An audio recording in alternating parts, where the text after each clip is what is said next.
Hi, I'm Iron Lady. Another question ang sasagutin natin ngayon. Sa lahat ng achievements mo sa business, alin ang pinaka-memorable para sa'yo?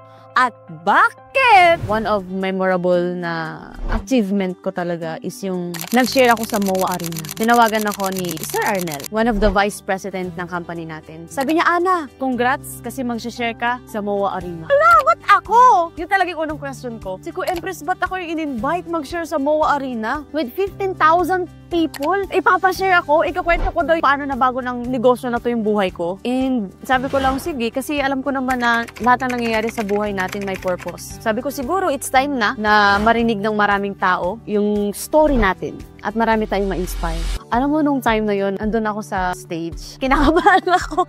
Kasi imagine 50,000 people nakikinig sa'yo. Lahat ng mata nakatingin sa'yo at inaantay bawat bigkas ng bibig mo. Yung story of inspiration na mabibigay mo. Hindi ko makakalimutan. Nakita ko yung Elites Empire. Sabi ko, isa man ako nagsalita nun sa stage. Pero kasama ko sa stage yung puso, inspiration na nabigay ng Elites Empire. Yung kwento ng mga nabago ang buhay because of Elites Empire. Nung time na nasa stage ako, grabe, hindi ko talaga mapigilan yung iyak ko nun. Hindi siya umiiyak ako sa drama, pero umiiyak ako sa gratitude. Imagine, sa dami ng distributors, millions distributor ang meron ng InGlobal, and isa tayo sa nag-share nung araw na yun. Nung nasa stage na ako, hindi ko mapigilan ng iyak ko. Yung sabi ko doon na, I have waited for this moment. I have waited for years to be in this moment.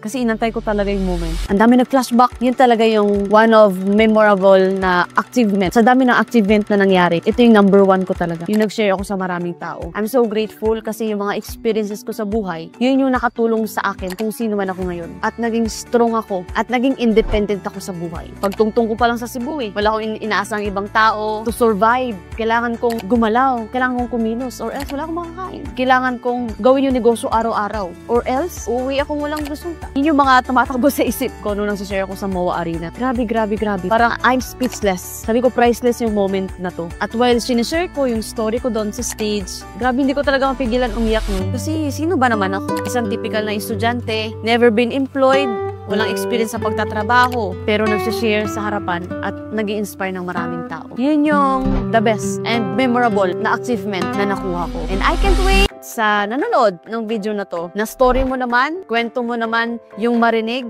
at kwento mo naman at ang mai-inspire ng maraming tao. Sabi ko nga sa sarili ko Ana, trabaho lang, just keep moving, work hard until makuha mo yung success na gusto mo. Kaya kung ano man yung gusto mo ma-achieve sa buhay, lalo na nasa Elites Empire ka, lalo na nasa best opportunity ka, nasa best mentors ka, sure ako na makukuha mo yan. So by the way, I'm Ana Rose Argoanon, the Iron Lady of Elites Empire and one of the top 20 of AIM Global.